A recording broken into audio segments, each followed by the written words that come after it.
Help me reach 6,000 subscribers. Support the video with a like and leave your thoughts in the comments. I read everyone. Thank you, I married Laura 8 years ago. Back then she laughed at everything I said, even my terrible jokes. She used to pull me close at random moments, whispering things like, "Don't ever change." Somewhere along the line we both did. At first, it was small things. She started scrolling through her phone during dinner, answering texts in the middle of conversations. I told myself it was work stress, that she'd come around once things settled. They never really did. A few months ago I noticed she'd stopped touching me entirely. Not even casual touches, the quick kiss before leaving for work, the hand on the arm when passing by. Nothing. Just distance. I tried to talk to her one night. I told her I felt like we were roommates. She sighed, stared at the TV and said, "You're being dramatic." That hurt more than I admitted at the time. The next few weeks were worse. Every attempt at connection ended with her turning away, claiming she was tired. One night I asked if she wanted to go for a drive, grab some late-night coffee like we used to. She didn't even look up. Just said flatly, "I don't feel like it."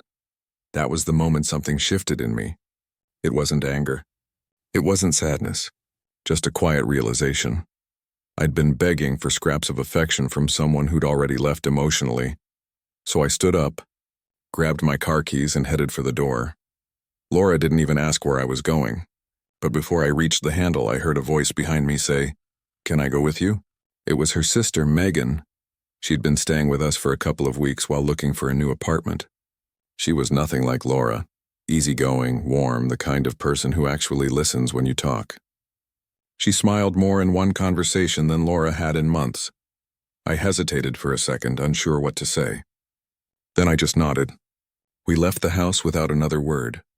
The drive was quiet at first. The streetlights cast long shadows across the dashboard, and for a while the only sound was the hum of the tires. Then Megan said softly, "She's been different, hasn't she?" I didn't answer right away. I wasn't sure if it was my place to agree.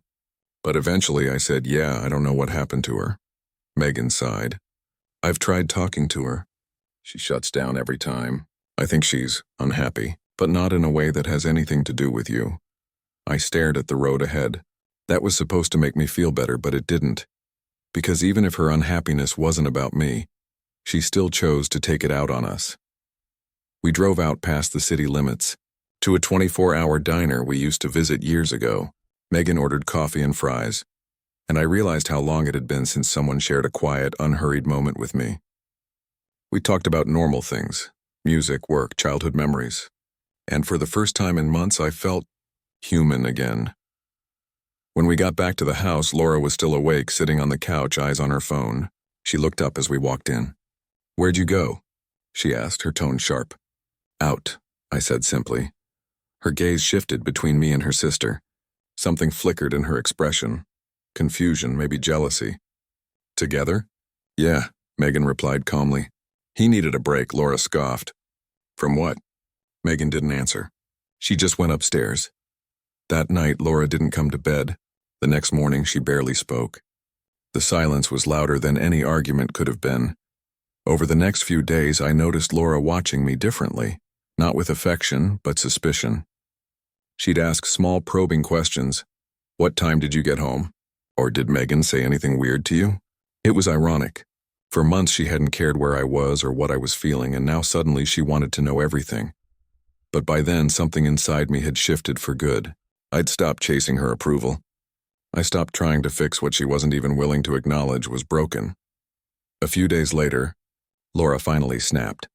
I was in the kitchen making coffee when she stormed in and slammed her phone on the counter. "Are you two seeing each other?" she demanded. The question didn't even surprise me. It was the tone. Sharp, wounded, like she'd just discovered the pain she'd been dealing out for months could come back around. I set the mug down slowly. "No, Laura, but I'm curious why that's the first thing you thought." She folded her arms. "Because you've been distant. You leave without saying anything. You don't even try anymore." That made me laugh, not cruelly but quietly in disbelief. "Laura, I've been trying for a year. You just never noticed. You shut every door I knocked on. You said you didn't feel like it. Not once, not twice, but every time I reached out." She looked away, jaw tight. "I've been stressed. Stressed people still talk, I said. They still care.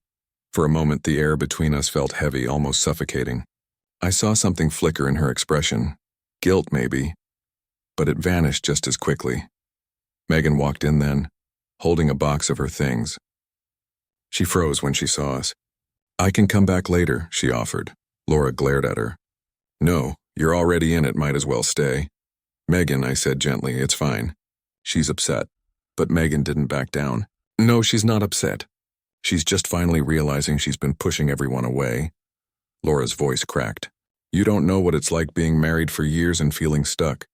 And you don't know what it's like being with someone who's still here every night but treats you like they're gone. I replied quietly. That silence after, it wasn't loud, but it filled the whole room. Megan set her box down and left without another word. I turned to follow, but Laura stopped me. So what now? She asked. I don't know, I said truthfully, but I can't keep living like this where I'm the only one still trying. She didn't answer. She just stood there staring at the counter like it might give her the words she'd buried months ago. That evening I packed a small bag. I wasn't sure where I was going. Maybe to my brother's place, maybe just a long drive with no destination. When I walked out to the car, Megan was sitting on the porch steps. You leaving? She asked softly. Yeah, I think it's time. She nodded. You're doing the right thing. She doesn't see it now, but maybe this is what she needs. I looked at her, really looked at her, the calm honesty in her eyes, the quiet understanding. Thank you, I said. For just being kind, she smiled faintly. Someone had to be. I drove off without a plan, just the sound of the road and the echo of that night in my head. I didn't feel angry or vengeful.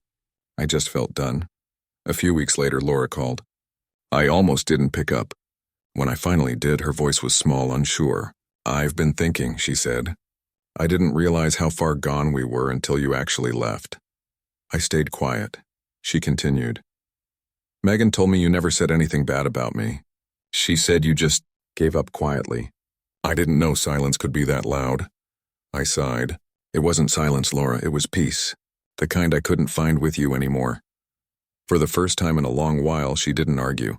She just said, I'm sorry. Maybe she meant it. Maybe she didn't, but by then it didn't matter. I'd already learned something important, that love doesn't die in explosions. It fades in ignored moments, in every, I don't feel like it, in every time one person reaches out and the other doesn't. I hung up, looked out at the sunset and realized I wasn't sad anymore. Some endings don't need revenge or closure. Sometimes they just need acceptance, and the courage to walk away when someone stops meeting you halfway. That night, I finally slept through the night. No noise, no arguments, no ache, just quiet, the kind that feels like starting over.